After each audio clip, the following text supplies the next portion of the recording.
Right, so lots of questions about are we going to sign somebody and stuff like that. I honestly don't know. Truly, I don't, and that's why I don't. I made a point of not putting anything about signings into tonight's news stream. I made a point to just bring up the contracts because, of course, we do need to discuss those. There's been talk over the last 24 hours that Mohamed Salah has rejected another contract offer from the club. There's also a couple of things that I want to let you guys know that I've heard tonight. Now, I can't stand over these things as fact, so I'm just bringing them up for a conversational point. For me, the most likely outcome is all three walk. I can see FSG increasing the offers. See, I might be really deluded here, Stevie boy, and again, it flies in the face of a lot of the stuff I say about the owners. But I can't see a world where they can let all three walk. I just try to think of how you explain that. Or how do you justify that to a fan base? It would be really, really difficult pill to swallow. And it would take a big leap of faith as well for Liverpool fans to believe in a rebuild. Or even that we needed a rebuild. So, I don't know, but I gotta say it would surprise me. Fighter Pro 29 said, what do you think the most likely to keep out of Trent, Salah and Virgil are? So again, guesswork. Absolutely 100% guesswork. But for me, I feel like we'll see Trent go and the other two will stay. But I'm not basing that off any inside information or anything. It's just a gut feeling. So Stevie boy, as an example, he thinks all three will go. I think Trent may go. But I'm hoping to be very wrong on that one as well. Let me get into the title of tonight's stream for those people that are in nice and early, and I appreciate you. So the title of tonight's stream is kind of based around something that I was told. And I have to state categorically that I'm not saying this to be a fact. But it was somebody mentioned to me, and then I seen it somewhere else as well, that one of the offers put to Mo was a 1-year contract on 10% less than he currently makes. Now, if that's the type of offer, and I say if that's the type of offer that is being put to Virgil or Mohamed Salah, is it any wonder they wouldn't sign? We know both want to stay. We know that. They've told us. We know that both haven't accepted any proposals put forward to them yet by the club. That's all that we know. The rest, we're kind of have to fill in the blanks because, as always the case with Liverpool, there's nobody answerable. The owners aren't answerable. Hughes isn't answerable. FSG isn't answerable. Nobody does anything other than keep trying to profess that everything's great and there's no issues and they're all professionals. But it's going on and it's rumbled on way too long for, I think, people to feel like it's an eventuality that these things happen. I think people are concerned. And when you had that report yesterday that stated that Mohamed Salah has rejected another contract proposal put to him by Liverpool and is expecting another one back in, you got to ask, how bad are these proposals? Now, again, I have to say, we don't know, right? You don't know, I don't know. But we do know they're not signing them. So, you try to piece this together as best as you can, and it becomes frustrating because we talked about this in the summer. And this, I'm even parking up anything about signing a player in this window now. But to leave the contract situations where they are, it's just genuinely baffling. Really, really baffling. And I can't get my head around why they're running this risk. I just don't. At some point, it is going to fester and it is going to cause frustration with these players. And I don't want to lose any of the three of them, let alone all of them. So why is it taking so long? And the only answer can be that the offers are just not acceptable. Now, it depends what side of this you want to look at. The offers aren't acceptable. Liverpool are trying to be prudent, is one defence, right? That's understandable. The offers aren't acceptable to the players. Liverpool are trying to be cheap, is the other side of it. But the truth is, for us as fans, we don't really care, do we? We don't care who's at fault and, whose side has more merit than the other. We just want it sorted. One way or the other. We just want to know what we're dealing with. Whether it's all three staying and we get to breathe a collective sigh of relief, or whether it's 1, 2 or 3 of them departing. This cloak and dagger nonsense is just undermining our own fan base. So ask yourself over the last few weeks, how you've seen the narrative go in the Liverpool fan base. There's an even bigger divide now. It's not just a divide anymore between, FSG and FSG out as an example. Or I don't believe journalists, I do believe journalists. It's mad. Everybody's arguing with each other. Some people feel there are people like myself who are completely negative on everything and don't see any good in the world, and that's bullshit for a start, but also one viewpoint. Then you've got the other side who bury their head in the sand, who think everything is great, nothing to see here, the world's great, the club's great, everyone's great, the contracts will be sorted, you're top of the league, what are you worried about? And again, I'm not saying I'm right, you're wrong, this is right, that's wrong.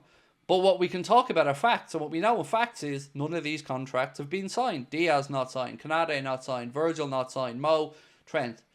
And the one common denominator we have there as fans are the offers. It's been a really tough month because you come into a transfer window and you're full of optimism and hope as a fan. And as a content creator, of course, as well.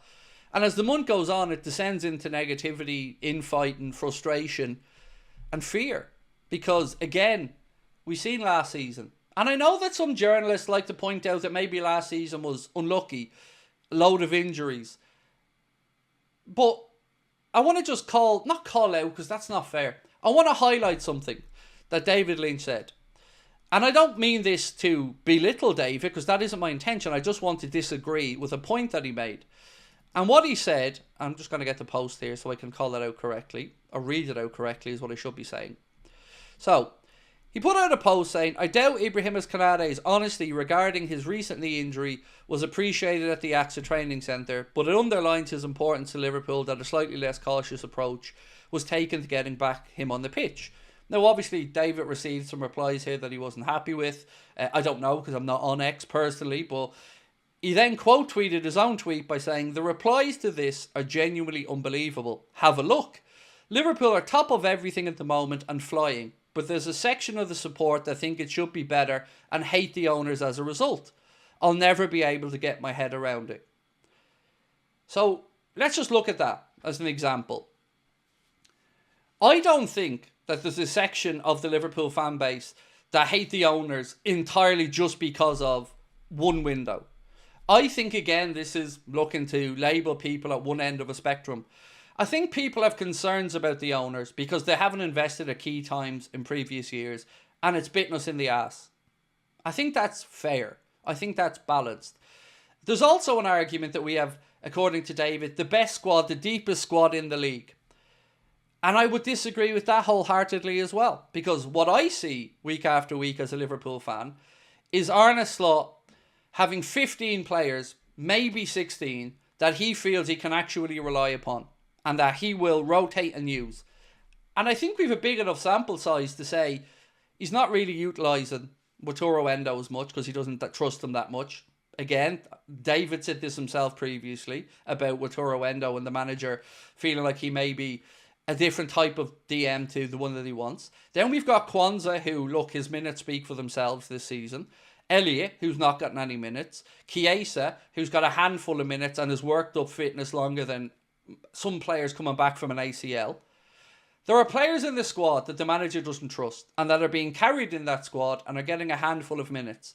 So to come out with a statement that we have the deepest squad in the Premier League, I think is just disingenuous. I really do. Now, I don't think we have two key players in every position that the manager thinks are good enough, and that should be the aim. For me, as a fan. So let me know what you guys think about it. Do you think we have the deepest squad in the Premier League that doesn't need any improving? Because I don't. I think in every transfer window, at every football club, you should have an honest assessment of your squad and ask, can you improve it? And there's too much benefit of the doubt given in these scenarios for me over the years. So, do we not have muscle memory as Liverpool fans of seeing seasons slip away from us? Now, you can argue what the reasons for those seasons slipping away are. Some people feel like it was fatigue. Some people feel like it was unlucky with injuries. Some people feel like there's a lack of investment. It doesn't really matter. We've seen it happen. And we've not seen anything to the contrary to let us think that it might not happen again. So, to these people that try to use the you're top of the league, everything's great, what you moaning about argument, it's how we finish that's important. And that's where the fear creeps in. Because there have been times where this season we've been one injury away from a crisis. And Gravenberch's been played week after week, game after game without any real rest. And surely the people that feel that we're being overly negative asking for a signing or two, surely they have to understand that. If nothing else, I mean, whatever else your take on the owners is, surely you've got to understand that. That people are concerned because we've seen it before, we've rolled the dice before, and we've come up short before. The season we won the league, we won that league by February or March. We were flying away in a canter. Any title race we've been in that's been in any way close, we haven't won. So I don't understand why belittling people that feel like we need to actually go out there and invest. And why is it wrong to question the club? Why is it wrong to ask what Hughes has been doing or what Edward has been doing? It always feels like we as fans have to give the benefit of the doubt because it's somehow earned by the owners. I don't feel that they've earned not being questioned. I don't know fans that don't think that they haven't done things that need to be spoken about. So why is there this protection around them? Like, it's dirty to criticise or it's dirty to try and hold an owner to account. When did we get here? When was that a dirty word? I don't get it. It's just weird to me